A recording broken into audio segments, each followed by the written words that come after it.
guys, it's day 41 already in Boston during COVID-19 and today's date is April 25th, 2020. We're gonna make a Swiss dish which is called Chnöpfli with a pork tenderloin and Brussels sprouts. So Chnöpfli is kind of, if you know from Italy, gnocchi. It's sort of similar but smaller, but yeah, you can kind of, that's probably the best comparison. What you need for the Chnöpfli is just regular white flour. You need some milk, you need some eggs, and butter, and water, of course, that you hopefully all have. And then for the Brussels sprouts, I found these here. They're huge. I've never seen such big ones, but hey, let's make it work. You need obviously those with some flour and some butter. And the the pork tenderloin is not yet spiced, so just take it as is, and then you need some garlic for this. And the shredded cheese is just for the Chnöpfli to put like in between and mix it, and on top a little bit. So that's again just optional, but very Swiss. Okay, so let's start. We're gonna start with the Chnöpfli, so I'm gonna show you how to make the dough for the Chnöpfli. Okay, so for the Chnöpfli dough, what you need, again it depends for how many people you're cooking, so a little more specific. So I'm gonna cook for, let me see, 6 people tonight. So I'm gonna make quite a lot of Chnöpfli. For this I need 4 cups of white flour. So let's put that in here. And just, you know, make sure it's full. So this is 1. And then, you need 1 full cup of water.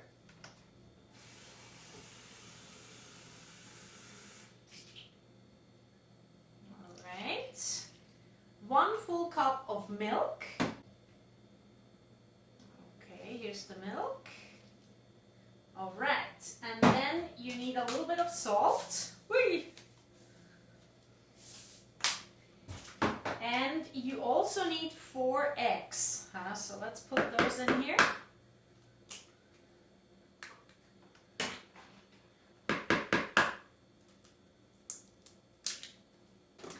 Alright, once you have that, all you're going to do is really mix it well.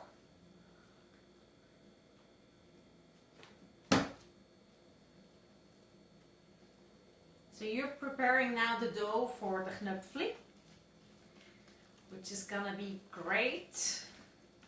And again, this is with not really anything in there. As you know, gnocchi sometimes they can have basil or tomato flavor or anything. I'm sure you could do that with Chnöpfli too, but I'm gonna do it the traditional way, with just as is. Sometimes pasta is the best, just olive oil, salt, so you get the real pasta flavor, It's kind of like a similar thing.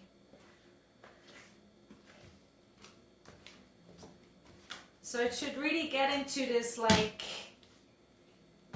bubbly kind of dough, so you can see, you know, when it kind of does those little air bubbles. That's when it starts to become like, okay, this is getting there.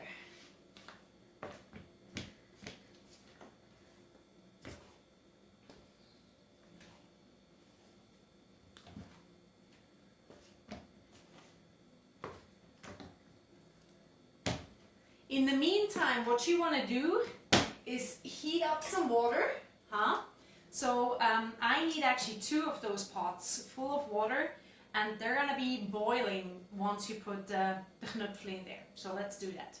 You also wanna put on the oven to like 475 Fahrenheit, because, you know, we're gonna be ready soon with putting in the pork. That really doesn't need a long time. So, you know, it takes about 10 minutes to heat up the oven, so let's do that now too. So now we're gonna go to the pork tenderloin preparation. All you need to do for now is cut the garlic and really cut it into small pieces. Again, you know, I love garlic, so I would literally, for this kind of pork, I would take a whole thing. So it's up to you, but it's, again, it's healthy. I know some people have like garlic mincers or these kinds of machines that you can press the garlic. I'm still with that stuff. I'm so old school, and I actually don't want to change it because I know it sounds so conservative. But the thing is really like, there's something about doing this, you know. It's about the way of being engaged with preparing the food. And if everything is just about fast and quicker and, you know, thinner and who knows, I think that's a shame. A lot of things get lost. Huh? So this is great. You know, you don't need more than that. And then we're gonna spice the pork. All right, what works really well with the pork. So first put like a parchment paper on the tray and then tin foil. Huh? So let's put a little bit of garlic first. All right. Then you put the pork on top of that. Then you take some olive oil and just put that on top. There we go. Some salt. Some pepper.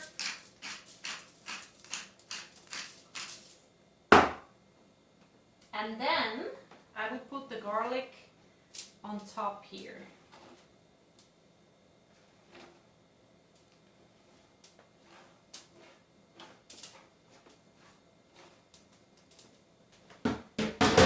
And if you'd like, which works really well, is rosemary. So just put a couple of those around. You can also lay them on the side. It's a really nice little flavor that they leave. Close it from the sides first, and then like this. And it's time to put it in the oven. It's at 475. Give it about 20 minutes and then check.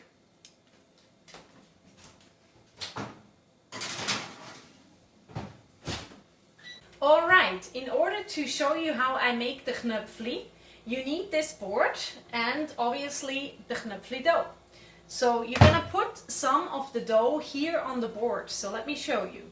So you simply take some and put it at the very end here.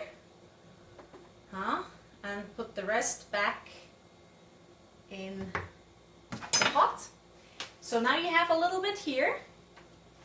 You start on just spreading that a little bit, and then you basically dump just a little bit of the Chnöpfli dough into the water.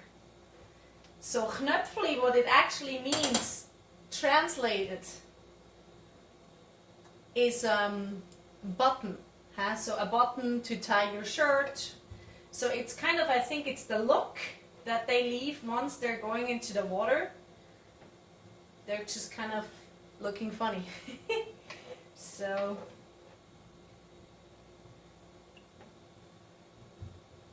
and they can be, you know, bigger, smaller, more length wise shaped. That's fine, huh? Just if you see them in the water, make sure they don't just, you know, pile up on a big clump, because otherwise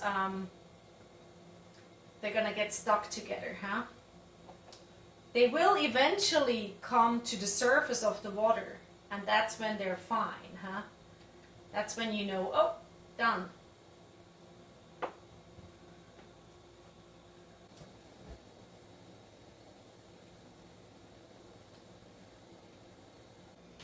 Now in the meantime, we're going to do the Brussels sprouts. So we're just going to first heat them up regularly, with olive oil and a little bit of water so they can steam nicely.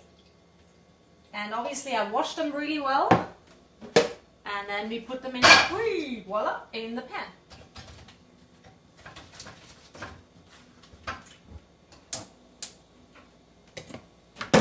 And cover.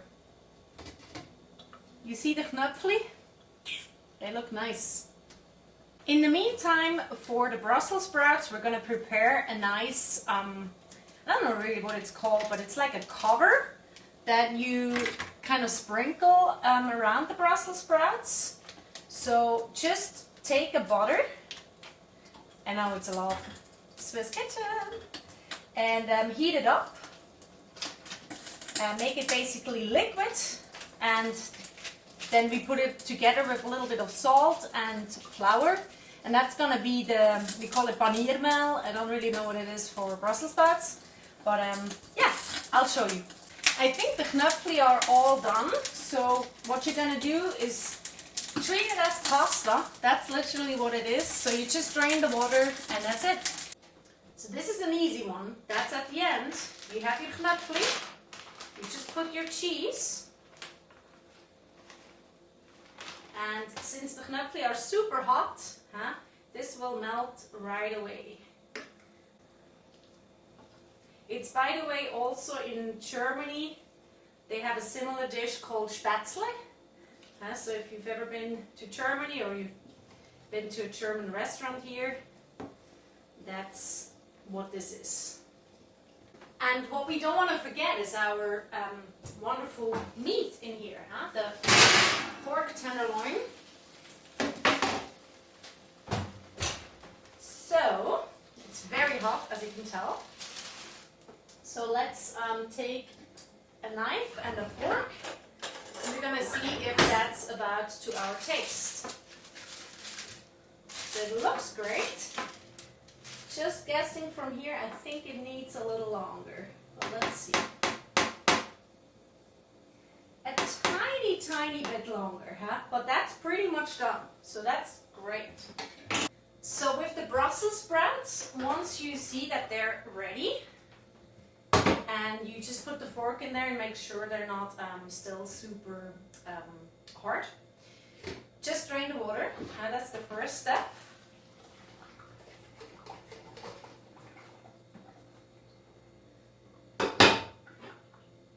And once you have that, you put them in here. And then we'll take our butter. That we melted, and we're just gonna put that on top of the Brussels sprouts so that they get all buttery. And then what you do is put a little bit of flour on top. Let's just sprinkle that while you're kind of turning them a little bit. You probably need some help with that.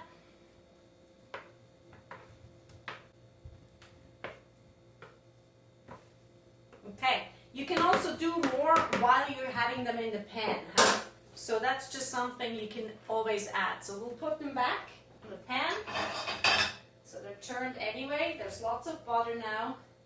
And then you give them basically another round of cooking. So I'm going to sprinkle a little more flour while I'm cooking them one more time. So what you do with the Brussels sprouts, you just turn them. And then you put a little bit of white wine just to add it a little bit of that extra, Okay, so here are my dishes for my neighbors. The meat is already in here, I cut that. So this person, that's a child, so I think no meat is fine there. Not that it's unhealthy, but I talked to the mama. So here we have the Chnöpfli.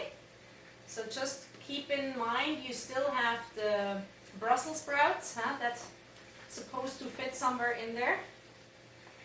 Smell excellent.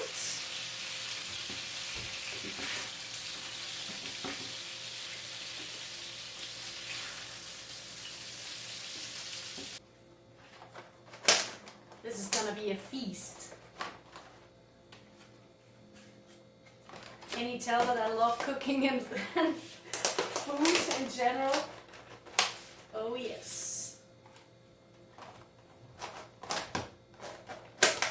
Okay. And little Manuelito. Chocolates.